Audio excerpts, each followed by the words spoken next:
Good morning everyone. दोस्तों आज है सितंबर 15 2022 और हम लोग करने वाले हैं द हिंदू न्यूज़पेपर के एनालिसिस। मेरा नाम है सितेंद्र चौधरी और रोज की तरह फिर से कुछ टॉपिक्स हम यहाँ पे करने वाले हैं। तो सबसे पहले हम लोग करेंगे टॉपिक हिंदी दिवस वाला, क्योंकि देखिए कल हिंदी दिवस था तो थोड़ा सा हिंदी लैंग्वेज के बारे में बात करेंगे। हमारे मिनिस्टर साहब ने यहाँ पे क्या कहा है हिंदी के बारे में, दूसरी लैंग्वेज के बारे में क्या कहा है, हमारे कॉन्स्टिट्यूशन के अंदर हिंदी लैंग्वेज को लेकर कौन कौन से प्रोविजंस है, वो कुछ कुछ बात हम यहाँ पे करने वाले हैं। उसके अलावा कुछ नई ट्राइब्स को ऐड किया गया है सेंटर की शेड्यूल ट्राइब वाली लिस्ट में, उसके बारे में थोड़ा बात करेंगे। ये भी आपको बताऊंगा कि क्या प्रोविजन होता है किसी भी ट्राइब को इंक्लूड करने का या एक्सक्लूड करने का शेड्यूल ट्राइब की कैटेगरी के अंदर, उसके बारे में थोड़ा बात करने वाले हैं। फिर हम लोग यहाँ पे सुप्रीम कोर्ट में एक्चुअली एक पीआईएल डाला गया है हेट स्पीच को लेके, इलेक्शन कमीशन ऑफ इंडिया का उस पर क्या रिस्पॉन्स आया है उसके बारे में बात करेंगे और कुछ प्रोविजंस के बारे में बात करेंगे हमारे कॉन्स्टिट्यूशन वगैरह के अंदर में।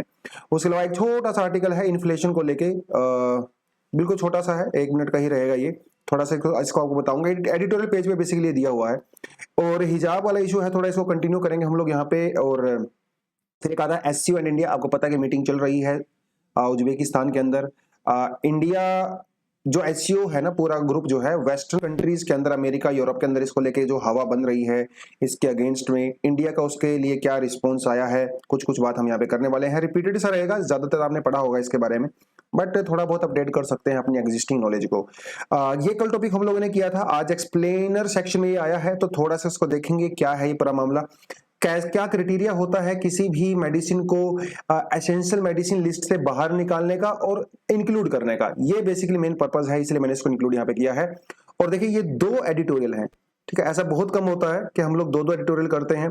जब मुझे लगता है बहुत एसेंशियल एडिटोरियल है और किए जाने चाहिए तभी करता हूं, अदरवाइज जो मोस्ट इंपोर्टेंट एडिटोरियल होता है हम उसको ही करते हैं।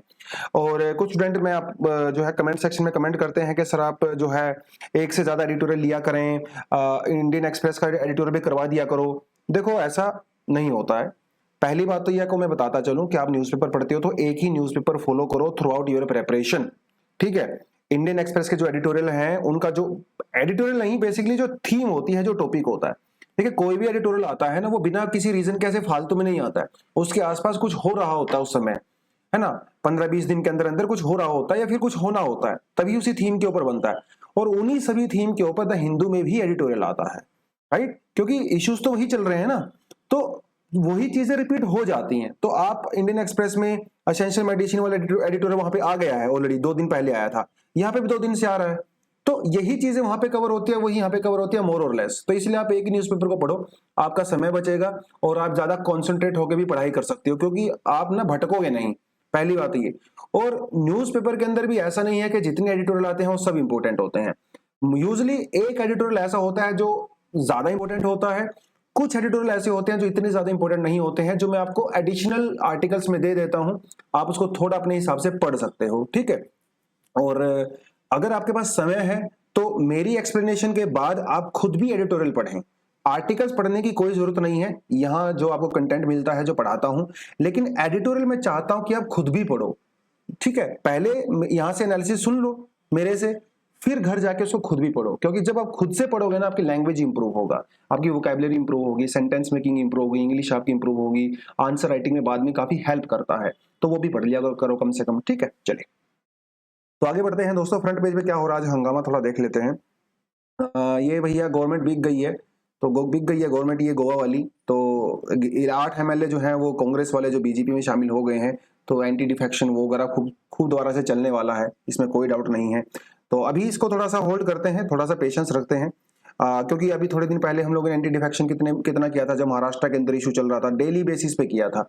तो अभी ये टॉपिक दोबारा से मैं रिपीट नहीं करूंगा, थोड़ा पेशेंस रखते हैं, अभी 2-3 दिन का, और ज्यादा कुछ यहाँ पे चीजें बढ़ेंगी आगे, तब इसको करेंगे। अभी तो इसको आप होल्ड पे रख सकते हैं, इसको हम थोड़ी देर में करने वाले हैं। बाकी इसके कोई खास इंपोर्टेंट है नहीं। एक्चुअली पहले क्या था ना, 1989 तक जो नेशनल कैडेट कोर्ट जो होता है उसकी ट्रेनिंग हुआ करती थी डल लेक के अंदर, कश्मीर में जो डल लेक है ना। फिर 1989 के बाद जब कश्मीर के अंदर जो है वो सिक्योरिटी इश्यूज क्रिएट हो गए, है ना, मूवमेंट वहाँ पे चलने लगी, मिलिटेंसी वहाँ पे बढ़ गई, तो यहाँ पे जो है ट्रेनिंग होना बंद हो गया था, लेकिन अभी दोबारा से जो है ट्रेनिंग होना शुरू हो गया है। तो ये कहीं ना कहीं ये दिखाता है कि कश्मीर में ओवरऑल जो मास लेवल पे टेररिस्ट एक्टिविटीज होती थी वो काफी कम हो गई हैं। ऑफ कोर्स छुटकी पुटकी एक्टिविटी कभी कभी होती रहती हैं इंडिविजुअली, लेकिन जो पाकिस्तान की तरफ से इन्फिल्ट्रेशन होता था वो ऑफ कोर्स काफी कम हो गया है। जो वहीं के लोकल जो टेररिस्ट हैं या लोकल जो ग्रुप हैं वो डेफिनेटली वहाँ पे कभी कभी वायलेंस करते हैं, लेकिन अगर आप 1980s का दौर देखो या 2000s का दौर देखो तो भैया रोज एक्टिविटी हुआ करती थी वहाँ पे, तो उसकी कंपैरिजन में तो कम है। सरकार को लगा होगा कि हमारी एजेंसीज को लगा होगा कि माहौल थोड़ा ठीक है, तो उन्होंने ये चीज वहाँ पे अभी रिज्यूम कर दिया है 30 साल के बाद। तो ये थोड़ी सी न्यूज थी, ये हम थोड़ी देर में करने वाले हैं अपने मेन टॉपिक के अंदर, ठीक है जी। चलिए लेकिन आगे बढ़ने पहले बता देता हूँ, बहुत सारे बच्चे एनसीईआरटी के कोर्स में एडमिशन ले रहे हैं और बहुत सारे तो आप भी हो। कमेंट सेक्शन में पढ़ता हूँ मैं कि आपने एडमिशन ले लिया एनसीईआरटी के कोर्स में, और बहुत अच्छा आपका एक्सपीरियंस आएगा, इसकी मैं पर्सनल गारंटी देता हूँ, क्योंकि खुद मैं आपकी एनसीईआरटी ज्योग्राफी की लेने वाला हूँ और अभी पॉलिटी की एनसीईआरटी चल रही है। मैम बहुत अच्छा पढ़ाती हैं, तो आप वो ले सकते हो। और क्योंकि अभी देखे 3-4 दिन हो गया उसको करते हुए, ठीक है, तो अब डिले मत करो, अभी सोचने का समय नहीं है, क्योंकि मंडे टू फ्राइडे क्लास होती है, सैटरडे संडे आपकी सेल्फ स्टडी की लगी यहाँ पे रखा गया है। ये लिंक आपको डिस्क्रिप्शन में मिल जाता है और इस पर क्लिक करके आप एडमिशन ले सकते हो। लैंग्वेज दोनों रहती है, बाइलिंगुअल लैंग्वेज रहती है, हिंदी और इंग्लिश दोनों यूज होती है, ठीक है, तो कोई दिक्कत आपको आएगी नहीं। चलिए आगे बढ़ते हैं। तो भैया हिंदी दिवस था तो कल, तो अमित शाह जी जो है कोई मीटिंग वीटिंग ले रहे थे और संबोधन कर रहे थे कुछ, ठीक है, तो वहां पे उन्होंने क्या बोला है, उन्होंने कहा कि देखो भाई, जो एक इमेज प्रोजेक्ट की जा रही है बहुत सारे स्टेट्स में इंडिया में, जिनका ये कहना है कि हिंदी को सरकार प्रमोट करती है और बाकी रीजनल लैंग्वेजेस को जो है सरकार जो है बेसिकली उनको सप्रेस करती है, ठीक है। ये आरोप हिंदी के ऊपर लगाए जाते हैं, सरकार के ऊपर भी लगाए जाते हैं। तो इसमें अमित शाह जी का ये कहना है कि देखो भाई, हिंदी किसी रीजनल लैंग्वेज की कॉम्पिटिटर नहीं है, हिंदी जो है फ्रेंड है, इसे आप फ्रेंड समझिए, कॉम्पिटिटर मत समझिए, ठीक है। तो इन्होंने बेसिकली ये पूरी बात इन्होंने कोशिश किया इन्होंने कहने की। उसके अलावा मोदी इन्होंने ये भी कहा अमित शाह जी ने कि इंडिया में सिर्फ 6% बच्चे ऐसे होते हैं जो एक्चुअली में रियल इंग्लिश में एजुकेशन जिनको मिलता है, जो इंग्लिश में फ्लुएंट होते हैं। 94% बच्चा जो है वो या तो हिंदी या अपनी रीजनल लैंग्वेज के अंदर जो है वो फ्लुएंट होता है। अब समस्या ये है कि जो ये बच्चे फ्लुएंट होते हैं 6%, इनको तो भैया बढ़िया जॉब्स मिल जाती हैं, ठीक है।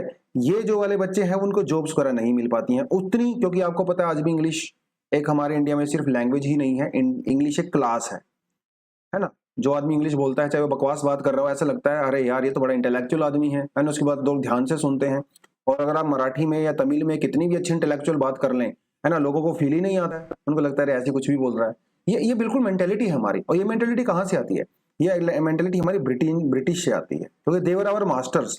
तो मास्टर्स की तो लैंग्वेज हमेशा है ना दिमाग में। तो इन्होंने ये भी कहा है कि भाई जो ब्रिटिशर्स ने जो हमारे दिमाग में कचरा घुसाया था इंग्लिश वाला, ठीक है, कि वो हमारे मास्टर्स थे, इंग्लिश जो है सुप्रीम लैंग्वेज है, ऐसा नहीं है। हमारी जो लैंग्वेज है वो भी उतनी ही इंपॉर्टेंट है जितनी इंग्लिश है। तो ये इन्होंने जो है कुछ कुछ बातें इन्होंने कही हैं और घुमा फिरा के बेसिकली उन्होंने वही बात कही है कि जो रीजनल लैंग्वेजेस को डरने की कोई जरूरत नहीं है, ठीक है, किसी तरह की कोई भी समस्या नहीं है, हिंदी को प्रमोट किया जाना चाहिए क्योंकि हमारा कॉन्स्टिट्यूशन भी यही बोलता है। इन्होंने ये कहा कि सरकार ने पिछले कुछ सालों में कई सारे स्टेप लिए हैं हिंदी को प्रमोट करने के, जो कि हमारा कॉन्स्टिट्यूशन भी कहता है। बताऊंगा आपको अंदर कौन कौन से आर्टिकल्स हैं जो कॉन्स्टिट्यूशन कहता है। तो कई सारी चीजें इन्होंने किया कि भाई एक तो जो गवर्नमेंट एग्जाम्स होते हैं वो हिंदी में भी आप दे सकते हो। पहले गवर्नमेंट एग्जाम्स सिर्फ आप इंग्लिश में दिया करते थे। इवन आप 1917 तक यूपीएससी का जो पेपर होता था वो सिर्फ इंग्लिश में होता था, बाद में वो हिंदी में आने लगा 1979 के बाद। और तब भी जो है जनता गवर्नमेंट हुआ करती थी तो उन्होंने उसको इंग्लिश में जो है लेके आए थे। उसके अलावा जो 50% जो गवर्नमेंट एडवर्टीजमेंट होती हैं वो भी हिंदी में कंपलसरी हो गई हैं। रेलवे टिकट पे जो है हिंदी अभी बहुत सारी जगह पे कंपलसरी कर दी गई है। और बहुत सारे जो साउथ इंडियन स्टेट्स हैं, कर्नाटका, तमिलनाडु वगैरह में, वहाँ पे जो रेलवे में जो अनाउंसमेंट होती है वहाँ पे भी हिंदी की अनाउंसमेंट की जाती है, अभी पहले नहीं होता था। उसके अलावा जो गवर्नमेंट वेबसाइट्स वगैरह हैं वो हिंदी और इंग्लिश अभी दोनों में चलती हैं, ठीक है। तो कई सारे स्टेप इन्होंने लिया है, तो वो पूरे के पूरे आर्टिकल है ये कहता है। बाकी जो हमारा स्टैटिक पोर्शन है हमारे जो लक्ष्मीकांत से कॉन्स्टिट्यूशन से है वो ये है। और ये मैंने अभी नया नहीं बनाया है, पहले हम लोग एनालिसिस कर चुके हैं, उसी से मैंने जस्ट इसको कॉपी पेस्ट किया है। तो जो पुराने स्टूडेंट है डेफिनेटली उनके पास ये कंटेंट होगा, जो नए स्टूडेंट पहली बार प्लेटफॉर्म पे आ रहे हैं उनके लिए जो है ये कंटेंट है। 8th शेड्यूल जो है इंडिया में ऑफिशियल लैंग्वेज की बात करता है, ठीक है, official language of Republic of India. यहाँ से तो यूपीएससी में ऑलरेडी 2 बार सवाल पूछा जा चुका है बैक टू बैक, 2014 में और 2015 में बैक टू बैक 2 सवाल पूछे थे, रिपीटेड सवाल पूछे थे। है ना। तो यूपीएससी वाले भी कभी कभी ऐसा कर देते हैं, सेम सवाल पूछ लेते हैं बार बार। तो अलग अलग आर्टिकल हमारे यहाँ पे हैं, ठीक। आर्टिकल 444 है जो ये कहता है कि भैया प्रेसिडेंट जो है वो कमीशन बनाएंगे, ठीक है, लैंग्वेज के बारे में। फिर हमारा जो आर्टिकल 351 कहता है कि भैया यूनियन गवर्नमेंट की ड्यूटी है कि वो हिंदी लैंग्वेज को एनकरेज करे, स्प्रेड करे। जो ऊपर अमित शाह जी ने बात कही है ना, तो इन्होंने कहा है कि भैया सरकार प्रमोट करने के लिए बहुत चीजें करती है। तो वो आर्टिकल 351 के अंदर कहती है। आर्टिकल 351 ये कहता है कॉन्स्टिट्यूशन का कि this is the duty of the union to encourage and spread of the Hindi language in and advance, ठीक है, ये कहता है। बाकी 14 लैंग्वेज जो है इनिशियली की गई थी 8 शेड्यूल के अंदर, बाद में इसको हम लोगों ने अपडेट कर दिया। सिंधी लैंग्वेज को 1967 में, फिर कोंकणी, मणिपुरी, नेपाली को 1992 में, बोडो, डोंगरी, मैथिली, संथाली जो है इसको हम लोगों ने 2003 के अंदर इंक्लूड किया था, ठीक है। अभी कमेंट सेक्शन में मुझे ये बताओ इंडिया में अभी कितनी लैंग्वेज है 8 शेड्यूल के अंदर, ठीक है। 21, 22, 23 और 24, 4 ऑप्शन आपके सामने हैं, ठीक है जी। और इंडिया में ना क्लासिकल लैंग्वेज भी है, वो अलग कैटेगरी है। इंडिया में इस समय 6 क्लासिकल लैंग्वेज है, तमिल, संस्कृत, कन्नड़ा, तेलुगु, मलयालम और ओडिया, ठीक है। आया मजा। अभी आपको मैं लिस्ट दे देता हूं यहाँ पे पूरे आर्टिकल्स की जो हमारे कॉन्स्टिट्यूशन के अंदर दिया हुआ है, ठीक है, जो लैंग्वेज के बारे में बात करते हैं। आर्टिकल 29 भी बात करता है, 8th शेड्यूल हो गया, 343, 44, 45, 46, 47, 48, 49, 350। 350 क्या कहता है और 351 क्या कहता है? Facilities for the instruction in the mother tongue at the primary stage. जो तो बच्चे स्कूल में पढ़ते हैं, 5वीं क्लास तक के जो बच्चे होते हैं उनको मदर टंग में ही इंस्ट्रक्शन दी जाएंगी, क्योंकि वो बच्चा मदर टंग पढ़ता है। अब छोटा बच्चा है, आप उसको इंग्लिश में पढ़ाने लगो स्कूल में, घर में भैया आके वो उनके पेरेंट्स जो है सब मराठी बोल रहे हैं, स्कूल में बच्चा जा रहा बेचारा है वो उसको इंग्लिश बोलनी पड़ रही है, तो बच्चा सीख नहीं पाता है। तो मदर टंग जो बच्चे के लिए काफी नेचुरल होती है, तो शुरुआत में उसको मदर टंग में ही इंस्ट्रक्शन दी जानी चाहिए। ये कुछ कुछ बातें जो है आपके लिए मैंने यहाँ पे डाल दी हैं, ठीक है जी। चलो बच्चों आगे बढ़ते हैं। तो cabinet approves addition of the 4 tribes to the ST list. तो कैबिनेट ने फाइनली अप्रूव कर दिया है। इसमें से कुछ ट्राइब जो है हिमाचल प्रदेश से हैं, कुछ ट्राइब तमिलनाडु से हैं, कुछ ट्राइब छत्तीसगढ़ से हैं, ठीक है। तो इन 3 स्टेट से 4 ट्राइब है। कौन कौन से ट्राइब है ये आपको प्रीलिम्स के लिए पता होना चाहिए, काफी इंपॉर्टेंट है, ठीक है। तो हत्ती जो ट्राइब है, हत्ती ट्राइब, अब हत्ती ट्राइब ना उत्तराखंड के अंदर ऑलरेडी एसटी लिस्ट में थी शेड्यूल ट्राइब में, लेकिन हिमाचल प्रदेश में नहीं थी। तो उत्तराखंड हिमाचल जो दोनों जगह पे पाई जाती है, तो अभी कैबिनेट ने इसको अप्रूव कर दिया है, तो ये अभी सेंट्रल लेवल पे इसको एसटी डिक्लेयर कर दिया गया है। तो हत्ती ट्राइब आपको पता होना चाहिए। 2 ट्राइब हमारी तमिलनाडु से आती हैं, ठीक है। नारू कोरवन, देखिए आपको नाम याद रखना है, नारू कोरवन, और आता है आपका कुरीविकरण, ठीक है। 2 ट्राइब आती हैं, हिल ट्राइब ऑफ तमिलनाडु। फिर एक ट्राइब आती है छत्तीसगढ़ से, ठीक है, जिसका नाम है बिंजिया, ये छत्तीसगढ़ से आती है। एक्चुअली बिंदिया जो ट्राइब है ये ओडिशा के अंदर ऑलरेडी जो है झारखंड वगैरह के अंदर थी एसटी लिस्ट में, छत्तीसगढ़ में नहीं थी, तो इनको भी ऐड कर दिया गया है। तो ये 4 ट्राइब है, हत्ती, नारी कोवरन, ठीक है, कुरीवक्करन और बिंजिया, ये आपने याद रखना है। काफी समय से जो है डिमांड चल रही थी, काफी डेकेड से डिमांड चल रही थी। इवन हत्ती ट्राइब की डिमांड तो पिछले 50 साल से चल रही थी, फाइनली सरकार ने जो है उसको यहाँ पे डाल दिया है, ठीक है।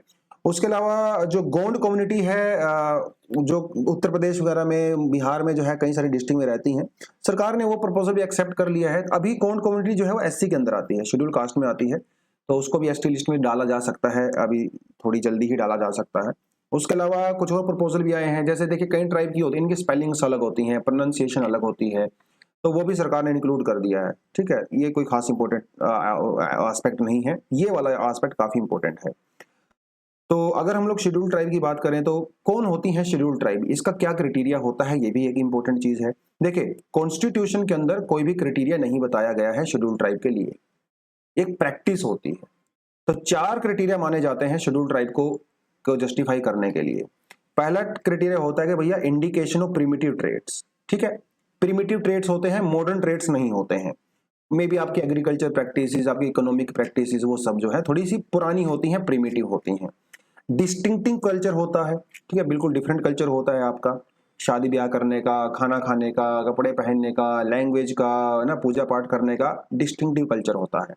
ज्योग्राफिकल आइसोलेशन भी होना चाहिए, है ना।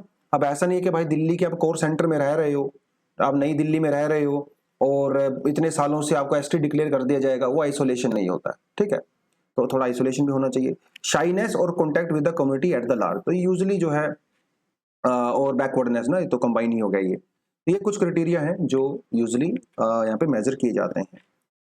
डेफिनेशन एज सच कोई मतलब नहीं है एसटी की, लेकिन थोड़ा सा 366 आर्टिकल के जो 25 पार्ट है, बाद में इसको थोड़ा डिफाइन किया गया था। तो ये कहा गया था भी ऐसे कोई भी ट्राइबल कम्युनिटीज, ऐसी कोई भी ग्रुप का पार्ट जो होता है, जो ये क्राइटेरिया फुलफिल करते हैं, उनको आप एसटी डिक्लेयर कर सकते हो।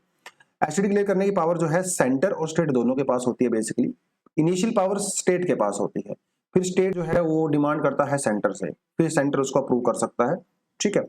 तो प्रेसिडेंट में with respect to the any state और यूनियन टेरिटरी, मतलब अगर किसी स्टेट और यूनियन टेरिटरी के अंदर किसी को एसटी डिक्लेयर किया गया है पहले से ही, तो वो वहां के गवर्नर के साथ कंसल्टेशन करते हैं, और अगर उनको लगता है कि ऊपर वाले क्राइटेरिया फुलफिल होते हैं, तो फिर वो उसको रिकमेंड करते हैं यूनियन गवर्नमेंट को, और फिर कैबिनेट उसके अप्रूवल करती है, और फिर वो गैजेट के अंदर नोटिफिकेशन में आ जाता है। तो ये यूजुअली जो है प्रोसीजर होता है, ठीक है। पार्लियामेंट में बाय लॉ इंक्लूड और exclude from the list of the scheduled tribe specified in the notification, तो इंक्लूड भी कर सकती है पार्लियामेंट, चाहे तो कानून बना के एक्सक्लूड भी कर सकती है, ठीक है। तो ये पार्लियामेंट के बेसिकली हाथ में होता है, और क्योंकि ये स्टेट का मामला होता है, तो कोई कोई कई बार ऐसा होता है कि कोई ट्राइब जो है किसी एक पर्टिकुलर स्टेट के अंदर वेस्टी होती है शेड्यूल ट्राइब में, और दूसरे स्टेट में नहीं होती है, उसमें एससी होती है, ऐसे भी हो सकता है। तो शुरुआत में ये स्टेट सेंट्रिक होता है, स्टेट उस प्रपोजल को जो है सेंटर को भेज सकता है, तो वो पूरा सेंटर, या फिर सेंटर खुद भी बोल सकता है, ठीक है। उसको लगता है कि ये जो पूरे वाले क्राइटेरिया फुलफिल हो रहे हैं, तो किसी ट्राइब को डिक्लेयर किया जा सकता है, जैसे अभी 4 ट्राइब को कर दिया गया है। तो ये कुछ कुछ आपको यहाँ पे पता होना चाहिए अपने प्रीलिम्स के पर्सपेक्टिव से। ज्यादा इंपॉर्टेंट क्या है, ये 4 ट्राइब, ये आपने याद रखनी है, और थोड़ा बहुत आर्टिकल जैसे ये आपने याद कर लिया, क्योंकि न्यूज में रहता है, कई बार एग्जाम में पूछ लेता है, एक तरफ आपको आर्टिकल दे देता है, एक तरफ जो है उसका प्रोविजन दे देता है ना, इस तरह से। तो मैच करने के लिए कई बार एग्जाम में पूछ लेता है, तो उसके लिए आपको तैयार रहना चाहिए, थोड़ा सा स्मार्टली वर्क करना है। तो हेट स्पीच के बारे में यहाँ पे क्या पूरा मामला है, देखिए एक बहुत ही जाने माने लॉयर है अश्विनी उपाध्याय जी, ये बहुत सारी पीआईएल डालते हैं सुप्रीम कोर्ट के अंदर, इनका नाम आपको बहुत अच्छे से पता होगा। तो इन्होंने पीआईएल डाला था सुप्रीम कोर्ट के अंदर, सुप्रीम कोर्ट को ये कहा था कि माई बाप आप इलेक्शन कमीशन ऑफ इंडिया को ये पावर दिलवाइए और सेंटर को डायरेक्शन दीजिए कि अगर कोई नेताजी, अगर कोई नेता अगर वो हेट स्पीच देता है, ठीक है, अगर वो नफरत फैलाता है, हेट स्पीच देता है, तो उसको डिस्क्वालीफाई किया जा सकता है। आप ये पावर जो है आप सुप्रीम को, आप सरकार को डायरेक्शन दीजिए, और सुप्रीम को, इलेक्शन कमीशन ऑफ इंडिया को ये पावर दीजिए। तो ये उन्होंने कहा, ठीक है। अब उस मामले में ही पूरी की पूरी बात यहाँ पे कही है। इलेक्शन कमीशन ऑफ इंडिया का यहाँ पे क्या जवाब है, इलेक्शन कमीशन ऑफ इंडिया ने ये कहा कि भाई हमारे देश में हेट स्पीच को लेके कोई भी स्पेसिफिक कानून नहीं है, जिसकी वजह से क्या होता है, जो ये नेता लोग होते हैं हेट स्पीच देके वो है पतली गली से निकल लेते हैं, उनके ऊपर कार्रवाई नहीं हो पाती। तो क्योंकि हमारे पास कोई प्रॉपर प्रोविजन नहीं है लेजिस्लेशन के अंदर, तो मजबूरी में हमें इंडियन पीनल कोड और रिप्रेजेंटेशन ऑफ पीपल एक्ट के जो है सहारा लेना पड़ता है। और यहाँ पे भी हेट स्पीच को लेकर कोई बहुत ज्यादा सख्त कानून नहीं है। बेसिकली ये दोनों ही कानून इलेक्शन कमीशन ऑफ इंडिया को पावर नहीं देते हैं डिस्क्वालीफाई करने के लिए, तो ये उन्होंने कहा है, ठीक है। एक तो ये बात हो गई। ऊपर से इलेक्शन कमीशन ऑफ इंडिया ने ये भी कहा कि भाई जो लॉ कमीशन की जो रिपोर्ट आई थी, 267th रिपोर्ट अभी थोड़े समय पहले आई थी, इसमें भी हेट स्पीच को लेके कोई खास बात उन्होंने नहीं कही है। तो बेसिकली सरकार भी नहीं चाहती कि हेट स्पीच के बारे में इलेक्शन कमीशन ऑफ इंडिया को कुछ पावर मिले, क्योंकि पार्टीज को पता है कि इलेक्शन आएगा, वोट के चक्कर में, है ना, कास्ट, कम्युनिटी, रिलीजन, आप सबको नफरत फैलानी है, उसके बिना लोगों को वोट मिलती नहीं है ना। इलेक्शन रैली जो होती हैं आपको सबको अच्छे से पता है ना। तो इसीलिए वो कैसा कानून क्यों लेके आएंगे, सीधी सी बात तो ये है। हालांकि ऐसा नहीं है कि सुप्रीम कोर्ट ने कुछ इसके बारे में नहीं कहा है। एक जो है अभिराम सिंह केस हुआ था, काफी पॉपुलर केस हुआ था, जिसमें सुप्रीम कोर्ट ने यह कहा था कि भाई अगर कोई आदमी, कोई नेताजी, अगर वो इलेक्शन के टाइम पे, उससे पहले अगर वो रिलीजन, कास्ट, रेस के नाम पे अगर वोट मांगता है, या फिर लोगों को वोट देने से मना करता है, ठीक है, तो वो जो है करप्ट प्रैक्टिसेस के अंदर आता है, अंडर 151 एक्ट जो हमारा आरपीए है ना, रिप्रेजेंटेशन ऑफ पीपल एक्ट है, तो उसके खिलाफ कार्रवाई हो सकती है। बट यूजुअली ये पावर जो है वो supreme election commission of India को नहीं मिलती है, ठीक है। ये थोड़ा थोड़ा सा आपको पता होना चाहिए। तो law commission of India hate speech is क्या कहता है, hate speech is an incitement incitement मतलब भड़काना एक तरह से, to hatred primarily against the group of persons defined in terms of, तो रेस, एथनिसिटी, जेंडर वेंडर के नाम पे अगर आप किसी की भावनाएं भड़काते हो, नफरत फैलाते हो, तो हेट स्पीच के अंदर में आता है। कुछ सेक्शन है हमारे पास, section 153A 153B IPC Indian penal code है, ठीक है। उसके अलावा सेक्शन 29295A आईपीसी है। उसके अलावा सेक्शन 5051 5052, ठीक है, ये भी हमारे आईपीसी है। सेक्शन 123 और 125 RPA representation of people act, ठीक है। तो ये इनका सहारा लेना पड़ता है, लेकिन यहाँ पे कोई ऐसे स्ट्रॉन्ग प्रोविजंस नहीं है उसको डिसक्वालीफाई करने के कि वो इलेक्शन नहीं लड़ सकता है, ऐसा कुछ है नहीं। तो हेट स्पीच के बारे में बेसिकली ना तो पॉलिटिकल पार्टीज कुछ चाहती हैं और इलेक्शन कमीशन ऑफ इंडिया बेचारा कुछ कर नहीं सकता, क्योंकि इलेक्शन कमीशन ऑफ इंडिया को पावर अल्टीमेटली कौन देता है? पार्लियामेंट देती है। पार्लियामेंट ही नहीं करेगी तो भैया इलेक्शन कमीशन ऑफ इंडिया क्या कर सकता है? हालांकि model of code of conduct है, इसमें election commission of India direction देता है, लेकिन मॉडल कोड ऑफ कंडक्ट का कोई लीगल सैंक्टिटी नहीं है ना, कि भैया अगर कोई मॉडल कोड ऑफ कंडक्ट तोड़ देगा तो उसको डिस्क्वालीफाई कर देगा इलेक्शन कमीशन ऑफ इंडिया, ऐसा तो नहीं है। सब लोग तोड़ ही रहे हैं मॉडल कोड ऑफ कंडक्ट, ठीक है। तो इसलिए तो मॉडल कोड ऑफ कंडक्ट है ना, ये कोई लीगल बैकिंग नहीं है इसके पीछे एज सच। ये कुछ कुछ चीजें जो है इस आर्टिकल के अंदर इन्होंने बताई हैं। चलिए आगे बढ़ते हैं थोड़ा सा। टैक्स ऑन पुअर, तो वैसे तो इस आर्टिकल को कुछ खास दमदार चीजें हैं नहीं, लेकिन इन्फ्लेशन जो है वो दोबारा से बढ़ना स्टार्ट हो गया है। और हमारी तो फाइनेंस मिनिस्टर ने कहा भी था थोड़े समय पहले कि अभी सरकार का टारगेट है ही नहीं इन्फ्लेशन, इन्फ्लेशन सरकार की प्रायोरिटी में है ही नहीं। सरकार की प्रायोरिटी में क्या है? ग्रोथ, ठीक है। तो उन्होंने कहा था कि भैया महंगाई बढ़ती है तो बढ़ने दे, उन्होंने कहा था। तो इन्होंने ये कहा कि भाई महंगाई जो बढ़ती है ना, अब देखिए जो अर्बन एरियाज में लोग रहते हैं, ठीक है, जिनकी थोड़ी हाई इनकम होती है, उनको ज्यादा फर्क नहीं पड़ता है। किसको फर्क पड़ता है? जो गरीब आदमी होता है ना, जो रूरल कंज्यूमर होता है, उनके ऊपर ज्यादा मार पड़ती है। अर्बन एरियाज के ऊपर इतनी ज्यादा मार नहीं पड़ती, क्योंकि रूरल एरिया में जो गरीब आदमी रहता है, मतलब मैं ये नहीं कह रहा हूँ रूरल एरिया में सभी गरीब हैं, कंपैरेटिव बात हम लोग यहाँ पे कर रहे हैं। तो रूरल एरिया में और जो पुअर आदमी रहता है, वो तो फूड प्राइसेस से बहुत परेशान है। उसकी तो गरीब आदमी का 40 से 50% जो इनकम है वो तो फूड के ऊपर ही जा रही है, समझ रहे हो ना। वो कोई बिग बिलियन सेल में जाके कोई मोबाइल थोड़ी खरीद रहा है ना, उसको तो फूड के बारे में ही लाले पड़े हुए हैं बेचारे को। कोविड ऊपर से आ गया, महंगाई बहुत भयंकर चल रही है, जॉब्स उसके पास है नहीं, फैक्ट्रियां बंद पड़ी हुई हैं, राइट। तो उसके ऊपर सबसे ज्यादा मार पड़ती है। तो सीरियल्स के प्राइसेस इंक्रीज हो गए हैं, ठीक है। उसके अलावा अभी भैया इंडिया में राइस की जो खरीफ क्रॉप अभी उसकी ग्रोथ वो कम एरिया में लगाई गई है, तो उसकी भी प्रोडक्शन कम होगी आने वाले समय में, तो उसका प्राइस भी बढ़ने वाला है ना। बहुत सारे वेजिटेबल्स का प्राइस इंक्रीज हो गया है, डेयरी प्रोडक्ट्स का जो है प्राइस इंक्रीज हो गया, दूध महंगा हो गया है। तो किसके ऊपर मार पड़ती है? गरीब आदमी के ऊपर पड़ती है। तो इन्फ्लेशन एक तरह का टैक्स है गरीब आदमी के ऊपर। अब गरीब आदमी के ऊपर सरकार जो है वो इनकम टैक्स तो लगा नहीं सकती, लेकिन इन्फ्लेशन तो देना पड़ रहा है ना उसको बेचारे को, क्योंकि इन्फ्लेशन के अगेंस्ट में गरीब आदमी के पास कोई सुरक्षा नहीं होती है। आप मान लो सरकारी एम्प्लॉइज हो, ठीक है, आपको तो भाई पे कमीशन लग जाता है इन्फ्लेशन के हिसाब से। अगर आप प्राइवेट कंपनी में काम करते हो तो आपको भी हर साल 10 से 15% का हाइक मिल जाता है, क्योंकि इन्फ्लेशन बढ़ता है तो आपकी सैलरी भी इंक्रीज हो जाती है। लेकिन गरीब आदमी को तो इंक्रीज नहीं हो रही है ना बेचारे की, है ना। उसको तो 5 साल पहले भी वही 200 रुपए दिन का मिल रहा था, आज भी उसको 200 मिल रहा है। 200 की जगह 210 हो गया होगा, 500 थोड़ी हुआ होगा। तो गरीब आदमी इन्फ्लेशन के अगेंस्ट में उसके पास हेज नहीं होता है, सिक्योरिटी नहीं होती है, तो मार उसके ऊपर पड़ती है। तो inflation is just like a tax on the poor people.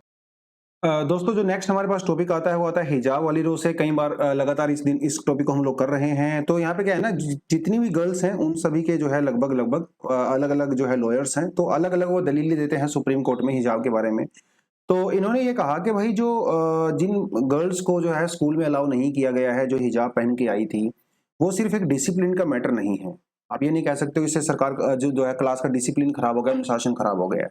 वो जो है डिस्क्रिमिनेशन का मामला भी बनता है on the basis of sex and religion, ठीक है, इन्होंने ये कहा। दूसरी बात इन्होंने ये कहा कि अब सुप्रीम कोर्ट ने उनसे पूछ लिया, सवाल पूछ लिया कि बताओ भैया एसेंशियल प्रैक्टिस है कि नहीं है। तो इन्होंने कहा कि माय लॉर्ड, इस चीज से ये चीज मैटर नहीं करती है एसेंशियल प्रैक्टिस है कि नहीं है। पहली बात तो भैया कौन डिसाइड करेगा कि एसेंशियल है कि नहीं है, ये अपने आप में बहुत बड़ा मुद्दा है, ठीक है। दूसरी बात यह है कि अगर कोई प्रैक्टिस होती है और जब मोस्टली लोग इसको एक्सेप्ट करने लगते हैं, ठीक है, तो वो काफी इंपॉर्टेंट प्रैक्टिस हो जाती है, वो रिगार्डलेस ऑफ कि एसेंशियल है कि नहीं।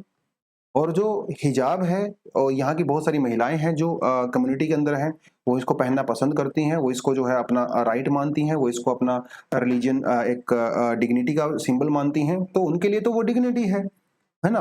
तो वो बात हो गई। दूसरी बात इन्होंने ये कहा कि भाई you do not have to examine the scholarly books to find out that it was essential practice. कि भाई आप एसेंशियल प्रैक्टिस को ढूंढने के लिए आप जो है कुरान और इतना लिटरेचर थोड़ी पढ़ने बैठोगे, वो तो अलग अलग इंटरप्रिटेशन अलग अलग सबने दिया हुआ है। तो ये डिसाइड करना कि वो एसेंशियल है कि नहीं है, वो कोर्ट के एम्बिट से बाहर है। उन लॉयर ने ये कहा है कि भैया वो कोर्ट की एम्बिट से, मतलब उसकी पावर से बाहर है ये डिसाइड करना कि एसेंशियल प्रैक्टिस है कि नहीं है। ठीक है, कोर्ट का काम नहीं है कि जुडिशियल मामलों में, सॉरी रिलीजियस मामलों में ज्यादा जो है दखल अंदाजी करे। तो ये भी इन्होंने वहां पे कही है। दूसरी बात इन्होंने ये कही है कि स्टेट का काम क्या होता है। स्टेट का काम होता है एजुकेशन को एनकरेज करना, रादर देन एनकरेज एजुकेशन को डिस्करेज करना on the basis of some you know this kind of controversies. ये काम नहीं है स्टेट का। तो ये कुछ कुछ गवर्नमेंट दिए हैं, देखते हैं आगे उस बात में आगे बढ़ेंगे। तो हर रोज डिटेल में ज्यादा डिस्कशन करने का कोई फायदा है नहीं। एक ये बीबीसी से जो है मुझे मिला था ये डॉक्यूमेंट, तो वहां से मैंने इसको कॉपी कर दिया। आई डोंट नो ये कितना करेक्ट है नहीं है, लेकिन बीबीसी काफी रिस्पेक्टेड है, तो आई थॉट के इन्होंने कुछ रिसर्च करके ही दिया होगा। तो ये देखिए, बुर्का, निकाब, हिजाब और चादर, शायला, अल अमायरा और खिमार जो है, इनमें थोड़ा थोड़ा फर्क होता है। ठीक है, और कई बार ऐसा भी होता है कि एक कंट्री के अंदर जो हिजाब बोला जाता है, दूसरी कंट्री के अंदर उसको शायद नकाब भी बोल सकते हैं, ऐसा ऐसा भी कुछ शायद होता है। तो ये मतलब हिजाब में क्या रहता है, शोल्डर कवर नहीं होते हैं, सिर्फ आपका हेड कवर होता है, और हेड को कवर करने के पर्पज से इसको पहना जाता है, इसमें फेस भी कवर नहीं होता है। ठीक है, तो ये इस तरह का रहता है। फिर निकाब में जो है आपका पूरा फेस कवर होता है और सिर्फ आईज ही दिखती हैं। बुरके में सब कुछ कवर होता है, यहाँ पे जाली टाइप का एक लगा रहता है आपके आंखों के सामने, वो रहता है ना। चादर में तो पूरा जैसे चादर के तरह का ही होता है बेसिकली एक तरह से। ठीक है, ऐसे ही आपके पास ये मफलर टाइप का रहता है जो शायला रहता है। ठीक है, काफी लूज टाइप का रहता है, पाकिस्तान में काफी ज्यादा पहना जाता है इसको। अलमायरा और खिमार जो है ये अलग अलग तरह का रहता है। ठीक है, अलमायरा में जो है शोल्डर भी कवर होते हैं, हेड भी कवर होता है, इसमें जो है हेड शोल्डर कवर नहीं होते हैं। बाकी अलग अलग थोड़ा इसके अंदर चेंजेस हो सकते हैं, country to country, community to community. ठीक है, वो थोड़ा सा आप इसको देख सकते हैं। चलिए आगे बढ़ते हैं। शंघाई कॉरपोरेशन एससीओ की भाई मीटिंग होने वाली है, हो रही है, तो उसके बारे में इन्होंने कहा है। अब यहाँ पे देखिए कौन कौन सी कंट्री है, Russia, Iran, China, Belarus, Turkey. India को भी यहाँ से बाहर निकाल दीजिए। जितनी भी ये कंट्री हैं, किसी के अंदर भी जो है प्रॉपर डेमोक्रेसी ही नहीं, प्रॉपर छोड़ो डेमोक्रेसी है ही नहीं है। सभी के अंदर भैया डिक्टेटर बैठे हुए हैं, और ये सभी के सभी एंटी वेस्ट हैं। सुबह शाम उठते बैठते जागते सोते हुए अमेरिका को, यूरोप को गालियां देते हैं। देते कि नहीं देते हैं? तो सीधी सी बात है भाई, जो वेस्टर्न मीडिया है, वहां के जो न्यूज़पेपर हैं, वो इसको क्या, एससीओ को क्या कह रहे हैं, एंटी वेस्ट डिक्टेटर्स क्लब कह रहे हैं। भैया इंडिया बेचारा बीच में फंस गया। इवन इंडिया के अंदर भी लोग जो है इंडिया को सवाल उठाते हैं, भैया आपको एससीओ का मेंबर नहीं बनना चाहिए था, क्योंकि ये पूरी तरह से एंटी वेस्ट होता चला जा रहा है। जब से यूक्रेन क्राइसिस हुआ है तब से तो भयंकर तरीके से एंटी वेस्ट होता चला जा रहा है। जब बना था एससीओ इतने साल पहले, तब इतना एंटी वेस्ट नहीं था। तब चाइना भी वेस्टर्न काफी फ्रेंडली हुआ करता था, रशिया भी होता था, टर्की भी होता था, और माहौल बदल गया है ना। इंडिया थोड़ा बेचारा वो बीच में पिस गया है एक तरह से। तो इंडिया का लेकिन ये कहना है कि भाई आप ऐसा मत बोलिए, ये कोई एंटी वेस्ट ग्रुप नहीं है, क्योंकि ये कोई मिलिट्री ब्लॉक नहीं है नाटो के जैसे, है ना। ये तो सिर्फ हम लोग मीटिंग करते हैं बैठ के कंस्ट्रक्टिव कोऑपरेशन के लिए, ताकि पीस, शांति के लिए, स्टेबिलिटी के लिए करते हैं, राइट। तो आप इसको ऐसा मत बोलिए। तो इंडिया ने पहली बात ये कहा है। अभी जो सबसे मेजर मुद्दा होने वाला है यहाँ पे इंडिया की तरफ से, वो रहने वाला है कि भाई लश्कर तैयबा जैसे मोहम्मद को आप टेररिस्ट ऑर्गेनाइजेशन जो है डिक्लेयर कर दीजिए। लेकिन आपको पता है ऐसा होने वाला नहीं है, क्योंकि पाकिस्तान भी तो है ना यहाँ पे, और पाकिस्तान इन ग्रुप्स को पूरी तरह से सपोर्ट करता है ना। मटेरियल सपोर्ट, पैसा, साइकोलॉजिकल सपोर्ट सब कुछ देता है। चाइना तो इनको डिक्लेयर करने नहीं देगा। अरे एससीओ के अंदर तो छोड़ो, चाइना इनको जो है यूनाइटेड नेशन के अंदर डिक्लेयर नहीं करने देता है। बड़ा मुश्किल हो जाता है वहां पे इंडिया को ये जो है प्रपोजल लेके जाना। तो ऑफकोर्स वो नहीं होगा, लेकिन इंडिया किस तरह से बैलेंस यहाँ पे करता है वो एक अलग बात है। एससीओ के बारे में कुछ इन्फॉर्मेशन आपको दिया हुआ है, थोड़ा सी आप सेल्फ स्टडी कर सकते हैं। ऐसे ही एक इंटरनेशनली थोड़ा गर्म गर्म का माहौल बना हुआ है। 2020 में भी एक्चुअली काफी एक वॉर हुआ था बिटवीन आर्मेनिया एंड अजरबैजान। तो ये जमीन के टुकड़े की तो लड़ाइयाँ हमेशा से ही होती रही हैं, आगे भी फ्यूचर में होंगी। तो यहाँ पे भी जमीन का छोटा सा टुकड़ा है आर्मेनिया और अजरबैजान के बीच में। ये जो रेड कलर में आपको दिख रहा है ना, इसे बोलते हैं नगोर्नो कारबाख। इंटरनेशनली तो ये अजरबैजान के अंदर आता है, ठीक है।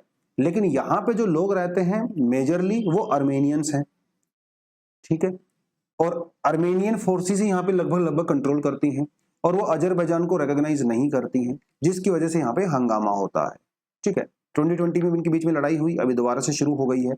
हमें ज्यादा कंट्रोवर्सी में नहीं जाना है, क्या हिस्टोरिकल मामला है, इतना ज्यादा इंटरेस्टिंग नहीं है, चीजें नहीं पता होनी चाहिए, बस आपको ये नाम पता होना चाहिए, ठीक है, नगोर्नो कारबाख, क्योंकि आपसे प्रीलिम से पूछ सकता है कि कहां से बिलोंग करता है। यूजुअली क्या है ना, अजरबैजान को टर्की खुला खुला सपोर्ट करता है एकदम पूरा। अर्मेनिया को जो है रशिया थोड़ा ज्यादा सपोर्ट करता है, हालांकि रशिया अजरबैजान को भी सपोर्ट करता है, लेकिन रशिया का काफी बड़ा एक मिलिट्री बेस भी है अर्मेनिया के अंदर में, ठीक है। तो वो थोड़ा थोड़ा चीजें हैं, बाकी कभी बाद में करेंगे इसको।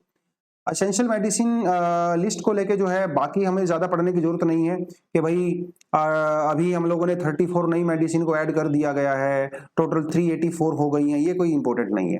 ये आर्टिकल मैं सिर्फ इसलिए करवा रहा हूँ, जैसे हम लोगों ने कल किया था, इसको अच्छे से किया था, कि ऐसा वो कौन सा क्राइटेरिया होता है जिसके बेसिस पे किसी भी मेडिसिन को असेंशियल लिस्ट के अंदर डाला जाता है या फिर उसको वहां से एक्सक्लूड किया जाता है, क्या क्राइटेरिया होता है।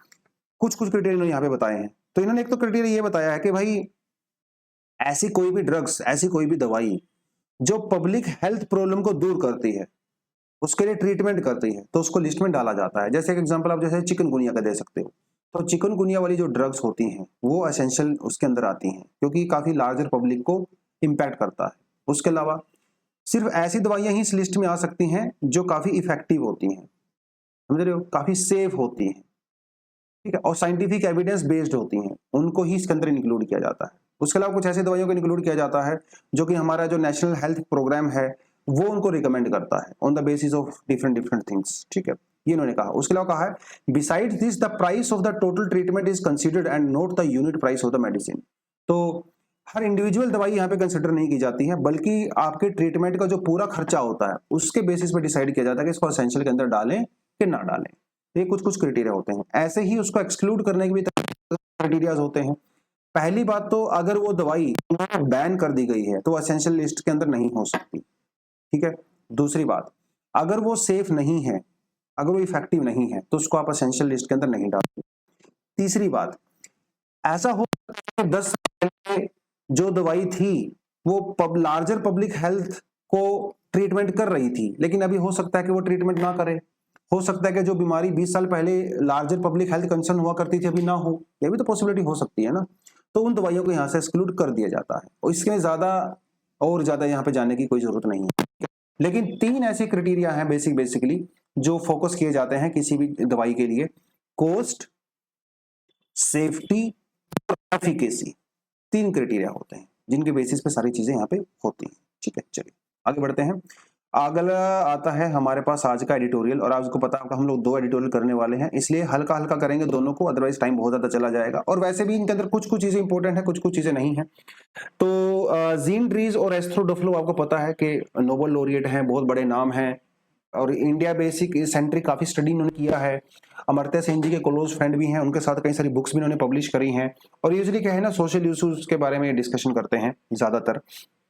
तो बेसिकली जो ये पूरा आर्टिकल है वैसे तो लगभग ये तमिलनाडु बेस्ड है, तमिलनाडु के ऊपर इन्होंने स्टडी किया है, लेकिन हम इसका थोड़ा सा नेशनल पर्सपेक्टिव देख सकते हैं अपने हिसाब से। तो इन्होंने कहा कि भाई देखिए 1940s में इंडिया की जो लाइफ एक्सपेक्टेंसी थी वो कितनी थी, only 32 years.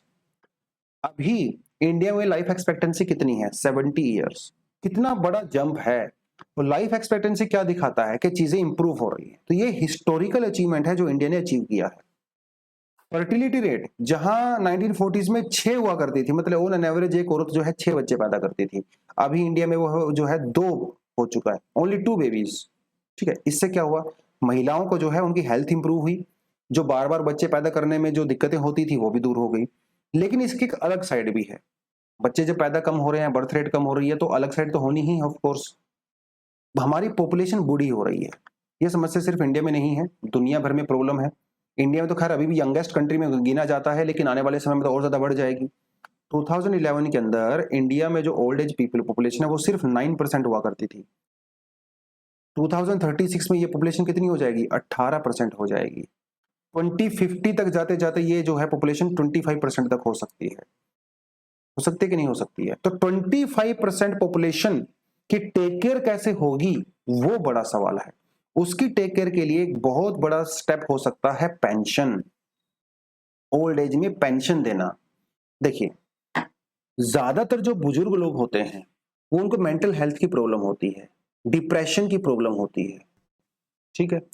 On an average 30 से 50%, लेकिन उन्होंने कहा कि तमिलनाडु में तो 70% के लगभग जो बुजुर्ग लोग होते हैं वो डिप्रेशन का शिकार होते हैं। महिलाएं जो हैं वो मर्दों के कंपैरिजन में ज्यादा डिप्रेस्ड रहती हैं ओल्ड एज में। और हालांकि डिप्रेशन के बहुत सारे रीजंस हो सकते हैं, लेकिन एक बहुत बड़ा स्ट्रॉन्ग रीजन होता है, मतलब एक तो पुअर हेल्थ हो गया, गरीबी हो गया, पॉवर्टी, और एक हो गया लोनलीनेस, अकेलापन। ये तीन सबसे बड़े कारण हैं डिप्रेशन के। तो सरकार यहाँ पे क्या कर सकती है? अरे कम से कम पॉवर्टी और पब्लिक हेल्थ, इसके लिए तो सरकार स्टेप ले सकती है ना। लोनलीनेस में तो आप कुछ ज्यादा कर नहीं सकते। आजकल के बच्चे जो है वो दादा दादी के साथ बैठना पसंद ही नहीं करते, खेलना पसंद ही नहीं करते। जब तक बच्चों के हाथ में मोबाइल फोन नहीं आता है, एक बार मोबाइल फोन आ गया तो फिर सारा दिन बच्चे जो है यूट्यूब, टिकटॉक, रील, गेमिंग वही खेलते रहते हैं। दादा दादी बेचारे अकेले रह जाते हैं, है कि नहीं? बहुत बार ऐसा भी होता है कि लोग जो है गांव से जो है शहरों में काम धंधा करने चले जाते हैं, पीछे से पेरेंट्स अकेले रह जाते हैं। तो लोनलीनेस तो है ही ऑफ कोर्स डिप्रेशन का एक रीजन, लेकिन पॉवर्टी और पुअर हेल्थ। तो पॉवर्टी के बारे में हम लोग क्या कर सकते हैं? इन आप जो है उनको पेंशन दे सकते हैं, गरीबी से उनको बचा सकते हैं बुढ़ापे के समय में, ठीक है। और पेंशन को लेके हमारे कंट्री में जो है अलग अलग जो है स्कीम्स हैं। एक हमारे पास जो है स्कीम जो है नेशनल सोशल असिस्टेंस प्रोग्राम है, एनएसएपी जिसको कहा जाता है, जो कि मिनिस्ट्री ऑफ रूरल डेवलपमेंट के द्वारा एडमिनिस्टर किया जाता है। लेकिन ये सभी लोगों को टारगेट नहीं करते, ये सिर्फ उनको टारगेट करते हैं जो बिलो पॉवर्टी लाइन होते हैं।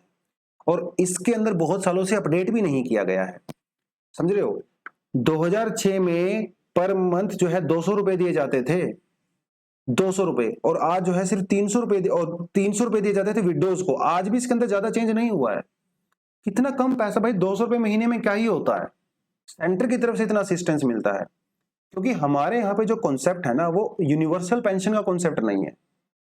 कुछ खास कैटेगरी के लोगों को ही पेंशन दिया जाता है, ठीक है। एक तो इन्होंने ये कहा। दूसरी बात इन्होंने कहा कि कई सारे ऐसे स्टेट हैं इंडिया में, जैसे राजस्थान हो गया, हरियाणा हो गया, पंजाब हो गया, यहाँ पे लगभग लगभग यूनिवर्सल कॉन्सेप्ट है, ठीक है। यूनिवर्सल कॉन्सेप्ट है, जो एल्डरली पर्सन होते हैं, जो विडोज होती हैं, उनको दिया जाता है। लेकिन तमिलनाडु में नहीं दिया जाता। ये बड़ा अजीब सा सिस्टम है। तमिलनाडु इंडिया का ऐसा स्टेट है जो कि सोशल सिक्योरिटी पे सबसे ज्यादा खर्चा करता है, लेकिन बुजुर्गों को नहीं देता है, वो यूनिवर्सल पेंशन देता है। इसकी बहुत बड़ी दिक्कत है। तो तमिलनाडु में टारगेट किया जाता है कि जो बिलो पॉवर्टी लाइन होंगे उनको दिया जाएगा। उसके अलावा और भी कई सारे क्राइटेरियाज हैं वहां पे, जैसे अगर मान लो कोई पेरेंट्स हैं, अगर वो चेन्नई में रहते हैं और चेन्नई में उनका सन रहता है, ठीक है, उनका जो है बेटा वो चेन्नई के अंदर ही रहता है और वो हट्टा कट्टा है, तो उसको उनको भी पेंशन नहीं मिलती है। तो ये कुछ कुछ चीजें हैं। और बहुत बार उनको जो है अपने बीपीएल कार्ड वगैरह, आधार कार्ड वगैरह वो जमा करवाना पड़ता है, फॉर्मेलिटीज काफी ज्यादा होती हैं, तो वो बुजुर्ग लोग नहीं कर पाते हैं। इसकी वजह से बहुत सारे लोग जो हैं वो लिस्ट से बाहर हो जाते हैं तमिलनाडु के अंदर, ठीक है। ये इन्होंने कहा है। बेटर अप्रोच क्या होती है? सबसे बड़ी अप्रोच होती है यूनिवर्सल। जैसे ही आपकी एज 60 प्लस हो, भैया अमीर हो गरीब हो कोई फर्क नहीं पड़ता, आपके खाते में पैसा चला जाना चाहिए, है ना। हालांकि यहाँ पे कुछ मिसयूज हो सकता है, ठीक है। ऐसा हो सकता है कि कई अमीर लोग भी इसके अंदर आ सकते हैं, लेकिन वो तो इलीगल हो गया ना फिर। तो यूनिवर्सल आप करिए उसको, ज्यादातर लोगों को बेनिफिट मिलेगा। अगर 1-2% लोग बीच में वैसे आ भी रहे हैं तो उससे कोई ज्यादा फर्क पड़ने वाला नहीं है। तमिलनाडु के इन्होंने कहा कि भैया तमिलनाडु में 40,000 करोड़ रुपए साल भर का उनका बजट रहता है, कि वो लोग रिटायरमेंट पे और गवर्नमेंट एम्प्लॉइज को देते हैं 40,000 करोड़। भैया थोड़ा सा पैसा आप जो है सोशल सिक्योरिटी पे भी खर्चा कर दो, थोड़ा पेंशन पे भी खर्चा कर दो, क्या जा रहा है, ठीक है। 1,000 रुपए पर मंथ जो है महिलाओं को अगर आप दे दोगे वहां पे जो यूनिवर्सल है, तो उसमें उनकी काफी हेल्प हो जाती है। जैसे राजस्थान वगैरह में, हरियाणा वगैरह में किया जाता है। हरियाणा में तो 2,000 के लगभग दिए जाते हैं, ठीक है, पैसा। ये कुछ कुछ इन्होंने कहा है कि बुजुर्ग मतलब बुढ़ापे में बहुत सारी समस्याएं होती हैं, जिनमें से एक सॉल्यूशन ये हो सकता है। बाकी हेल्थ को लेके कभी अलग से बात हम लोग कर सकते हैं। इंपॉर्टेंट टॉपिक है, आपके मेंस में इस तरह के क्वेश्चंस काफी आते हैं। अगला जो आर्टिकल हमारा आता है दोस्तों, वो आता है वाटर क्राइसिस को लेके। ये भी थोड़ा सा छोटा ही आर्टिकल है वैसे तो, लेकिन थोड़ा हम लोग बात कर सकते हैं। तो वर्ल्ड वाटर डेवलपमेंट रिपोर्ट 2020 आई है, जिसने ये कहा कि भैया दुनिया भर में दिक्कतें बढ़ गई हैं पानी की, ठीक है, इसमें कोई डाउट नहीं है। उसके अलावा एक नीति आयोग की रिपोर्ट भी आई भी थी कुछ समय पहले। नीति आयोग की रिपोर्ट में ये कहा गया था कि इंडिया में 600 मिलियन लोग, मतलब 60 करोड़ लोग जो है वो पानी की समस्या से जूझ रहे हैं। ठीक है, जो वाटर स्कार्सिटी क्लॉक, ये भी एक काफी इंपॉर्टेंट ऑर्गेनाइजेशन है, इन्होंने भी कहा था कि दुनिया भर में 2 बिलियन 200 करोड़ से ज्यादा लोग जो है पानी की समस्या से जूझ रहे हैं। इंडिया में जो ज्यादातर समस्या है वो कहाँ है पानी की? वेस्टर्न स्टेट्स हैं जो हमारे, ठीक है, हरियाणा, पंजाब, गुजरात, वो सब हो गए। सेंट्रल कुछ पार्ट हो गया इंडिया का, ठीक है, उसके अलावा कुछ पेनिनसुलर इंडिया का पार्ट हो गया। इनमें तो काफी ज्यादा वाटर की स्कार्सिटी है, इसमें कोई डाउट नहीं। अब स्कार्सिटी तो है, लेकिन सॉल्यूशन क्या है? अभी हम लोग जो सॉल्यूशन को फॉलो कर रहे हैं वो क्या है? Transfer of water from the hinterland and upper catchment to drawing in from the surface water bodies. क्या क्या सॉल्यूशन है? हम लोग नदियों से, लेक से, ठीक है, वहां पे पानी ट्रांसफर कर रहे हैं जहां पे पानी की कमी हो। तो एक तरह से ये ट्रांसफर कैसे हो रहा है? रूरल अर्बन ट्रांसफर हो रहा है ना।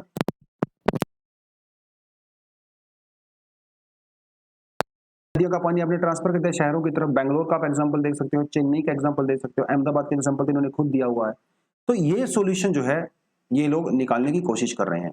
तो ट्रांस बाउंड्री जो वाटर सिस्टम होता है पूरी दुनिया भर में, दुनिया में जो है 500 बिलियन, इन्होंने कहा है कि globally urban water infrastructure 500 billion litre पानी जो है हर दिन रूरल एरिया से अर्बन एरिया में ट्रांसफर होता है पूरी दुनिया भर में। तो इससे क्या होगा? इससे जो सोशो इकोनॉमिक और गवर्नेंस की प्रॉब्लम हो सकती है, फ्यूचर में क्या होगा? रूरल अर्बन डिवाइड भी बढ़ सकता है, क्राइसिस बढ़ सकता है, समस्याएं ज्यादा खड़ी हो सकती हैं, है ना। अभी तो चलिए फिर भी ठीक है। अभी अगर आप बात करें तो इंडिया के जो 35% लगभग पॉपुलेशन जो है वो शहरों में रहती है। 2030 तक ये पॉपुलेशन 40% हो जाएगी, 2050 तक ये पॉपुलेशन जो है 50% हो जाएगी। तो आने वाले समय में क्या होने वाला है? इंडिया के जो शहर हैं, हमारे जो सिटीज हैं, उनके अंदर वाटर क्राइसिस बढ़ेगा। वाटर क्राइसिस को दूर करने के लिए क्या करेंगे हम लोग? अंडरग्राउंड वाटर को तो एक्सप्लोइट हम लोग पहले ही कर चुके हैं, वो तो खत्म हो चुका है। अभी जो रिवर्स हैं, लेक्स हैं, एक्वीफर्स हैं, वाटर स्टोरेज है, उसको हम लोग यूज कर रहे हैं। जब शुरुआत में सिटी छोटा होता है ना, तो अंडरग्राउंड वाटर से काम चला सकता है लोकल रिसोर्सेज से, लेकिन जैसे जैसे सिटी बड़ा होना लगता है उसको जो है अपने आसपास के एरिया से पानी की रिक्वायरमेंट होती है, हिंटरलैंड से, मतलब इंटीरियर एरिया से रिक्वायरमेंट होती है।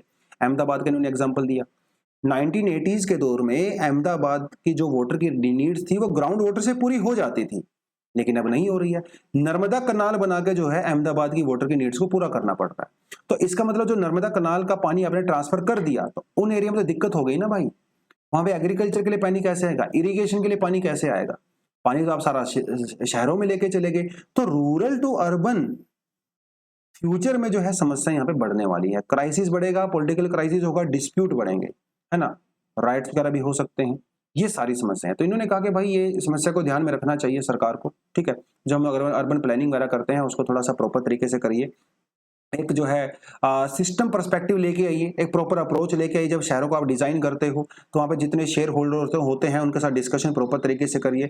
इंफ्रास्ट्रक्चर जो है प्रॉपर तरीके से बनाइए, ग्लोबल प्रैक्टिसेस वगैरह करके। हालांकि ये सारी बड़ी बड़ी बातें हैं, कोई प्रैक्टिकल सोल्यूशन उन्होंने डिसाइड नहीं किया है। एक बहुत बढ़िया जो यहाँ पे सोल्यूशन हो सकता है उसे हम लोग कहते हैं वाटर हार्वेस्टिंग, ठीक है। वाटर हार्वेस्टिंग जो है किया जाना चाहिए। हमारे जो पुराने जो वाटर बॉडीज हैं, जो वेटलैंड्स हैं, उनको आप रीस्टोर करिए प्रॉपर तरीके से, ठीक है। आप प्रॉपर जो है मटेरियल यूज करिए ताकि जो नदियों का जो जो बारिश का पानी होता है वो अंडरग्राउंड में जा सके, ठीक है। रीयूज वाली प्रॉब्लम है, जो गाँव शहरों वहरों में जो पानी यूज होता है वो ग्रे वाटर होता है ना। हम लोग मोस्टली उसका जो है वो नलियों नालियों में चला जाता है, नालों में चला जाता है, उसका रीयूज नहीं करते हैं। तो ऐसी टेक्नोलॉजी लेके आइए, लोगों को अवेयर करिए कि पानी का रीयूज करना चाहिए, कम से कम पानी यूज करिए। तो कुछ कुछ सॉल्यूशन यहाँ पे सजेस्ट किए गए हैं, लेकिन मोर और लेस ग्राउंड वाटर पे लेवल पे जो चीजें होंगी वो बहुत अच्छे से यहाँ पे नहीं हो रही हैं। तो ये कुछ कुछ जो है यहाँ पे इन्होंने इसके बारे में बताया है। बाकी जो अगर आप मेंस के लिए क्वेश्चंस लिखना चाहते हो तो वो दोनों ही जगह से आप क्वेश्चन लिख सकते हो, ठीक है। एक क्वेश्चन आप जो है ओल्ड एज के बारे में लिख सकते हो, ऐसे आप लिख सकते हो discuss the issues regarding elderly population in India, okay. Mention few solutions, ठीक है, mention few solutions, बस इतना ही लिखेंगे, ठीक है, थोड़ा आसान लिखेंगे। आगे ज्यादा डिफिकल्ट लैंग्वेज करके कोई फायदा नहीं है। 150 वर्ड्स 10 मार्क्स है। फिर एक क्वेश्चन आप यहाँ पे लिख सकते हो, that water scarcity is leading to rural urban divide. Water scarcity is leading to rural urban divide in globally in general and India in particular.